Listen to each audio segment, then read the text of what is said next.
So we all know when we're being sold to, and it doesn't feel good. I've been on calls with people who I thought were going to make really great network contacts, and they did a great job listening. But at the end of the call, they give me their prices, and then they're super aggressive about trying to get me on a follow-up call. It's like, read the room. Having empathy for someone is not something that can be taught. It's an innate ability we're all born with. Unfortunately, some people are not born with this ability, but most of us are. Empathetic marketing is about removing yourself from the role of a business person and putting yourself in the shoes of the person in front of you.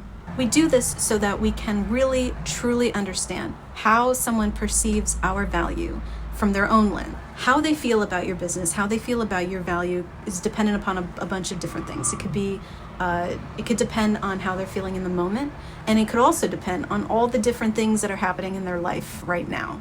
They could have been burned in the past by a company like yours, offers the same services. They could have just recently taken out a small business loan and are now in debt, and they're super concerned about the success of their business because they've taken out debt. They might be part of the sandwich generation, where they are caregiver to aging parents, but they themselves are parents of small children.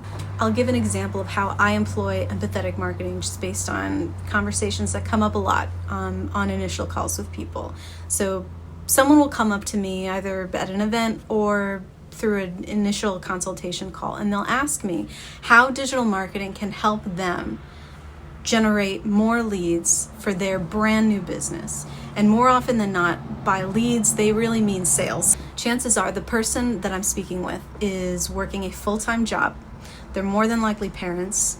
And in the wee hours of the night, very late at night, when everybody else is asleep, these individuals are hard at work in helping to launch their own small business on the side, pursuing their dream. I know that these people are concerned about how digital marketing will help support their business. They want to know that their money, their investment is going to good use and it's going to generate results in a meaningful way. Budget and ROI are always top concerns among people that I speak with. And it's understandable because I mostly work with small business clients, and small business owners are typically either taking out small business loans to support their business, but more often than not, they are self-funding, which means they're leveraging money from their hard-earned savings accounts or money that they've set aside just for this endeavor. So because I know this, because I understand what they're going through, I take so much time when generating a proposal or when putting together a marketing strategy so that I'm prioritizing the approaches that I know will generate meaningful results as quickly as possible. And based on what I know, research and evidence. It's not just, a gut feeling or anything like that. It's got to be based on research. I know that most digital marketing, despite digital marketing being online, won't yield immediate results like in the first couple weeks like everybody wants. I know this, but the person I'm talking to might not understand this. So in order to generate trust, I prioritize the initiatives and the projects that will generate meaningful results for them in the beginning. We will then build upon those ideas and that strategy to generate better quality content and better quality leads down the line. They will eventually see the results that they were after in the beginning, that will ultimately lead to a high converting lead. But I needed to earn their trust first. And that's ultimately what empathetic marketing is all about. It's putting yourself in their shoes so that you can generate an understanding of what their priorities are so that you can earn their trust. Empathetic marketing goes way beyond personalizing content for somebody in their buyer journey or their customer life cycle or all the other, marketing jargon that people throw out there. It's about anticipating the very real concerns and responsibilities of these individuals, and then helping them understand what you offer, your value, in a way that resonates with them based on these concerns and their needs. This is only successful if you really, truly understand who your prospective client or prospective customer is. You must be willing to listen, and you must be willing to imagine scenarios that you might not necessarily have experienced firsthand, but that are very real and happen frequently to other people, like a prospective client. Automating your processes, automating your communication is great for administrative things, like if somebody signs up for a newsletter and then, sending them an auto response email welcoming them to the online community.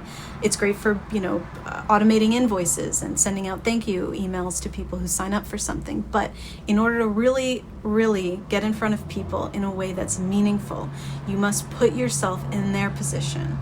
As small business owners, just by the nature of how building a new business works and embracing the small business community, you should feel assured that you're probably already employing empathetic marketing by building your own business, and you don't even realize it. You're probably already employing these tactics.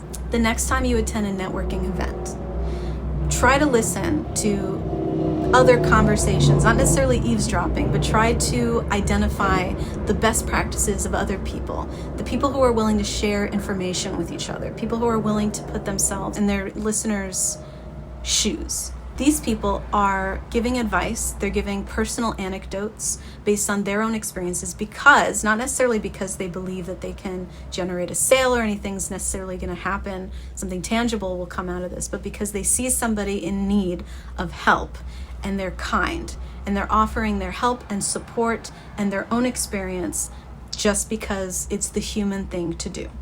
So remember, always be a human being first, approach with kindness and empathy, and you will eventually see that the relationships you build will generate some meaningful results, but because you were a human being first.